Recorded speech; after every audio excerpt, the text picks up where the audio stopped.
Hello, and welcome to Module 13th, the penultimate module of this class. Yes, that means you only have one more time to see me in my Saturday sweater. All right, so our topic this week is OPACs, which is online public access catalogs. Most of you are probably familiar with them. Almost every library uses them. There might be a few, school libraries rattling around there that don't have them, but honestly, everybody's pretty much caught. This internet thing looks like it's going to stick around, so most people are using an OPAC. Hopefully, you have already gotten into contact with your partner. I made sure that everybody who's not working in a school, and I think everybody who's not working in a school library specifically, is partnered with somebody who's in a library who has an OPAC that they use every day. So you'll be able to have an interview, the two of you, and you can share your interview. You can write one thing up for the two of you and both of you post that on your blog. That's not double dipping, that's collaboration.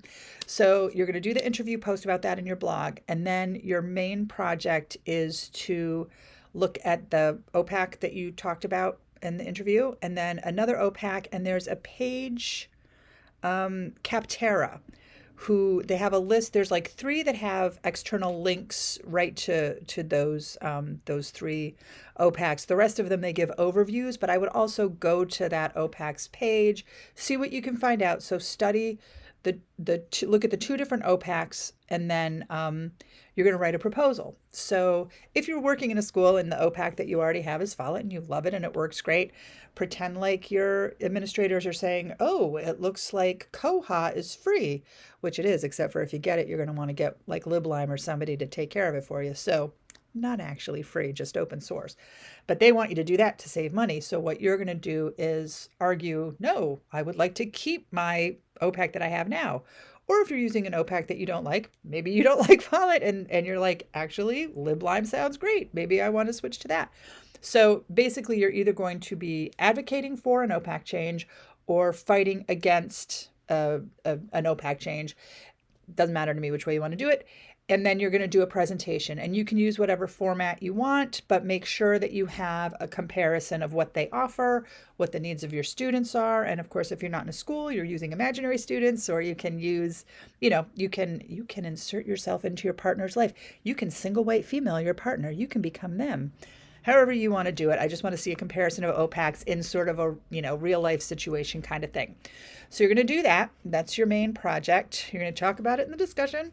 And then there is a class OPAC page, which is just Google Doc, which I've opened up. And what I want you to do there is put a link to whatever format you're using for your proposal. So if you're doing a proposal that's just, written out in a document, use a Google Doc. Make sure that's open to everyone who has the link so that everybody can see it. Don't put a Word doc or a PDF. Use Google.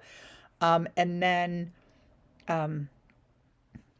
or a slideshow or whatever. Just make sure it's viewable to everybody. And then you're also going to put another link to a Google Doc that is editable by anyone with the link. And that's going to be where people are going to put your feedback next week, because I'm done. I'm going to do feedback for your professional development today, and that's it. I'm sick of giving you guys feedback.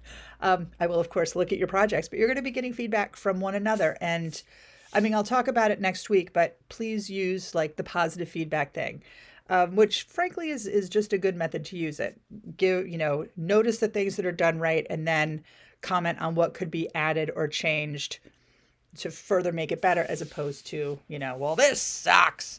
And actually, you know what? You don't really need to do that change up email. What I want you to be commenting on is the OPAC itself. But I'm getting ahead of myself, and I'm talking about next week. Ignore that. You're not commenting on others' work this week. That's next week. So basically, you're just going to do that presentation, and I feel like this might be a record, 4 minutes and 26 seconds.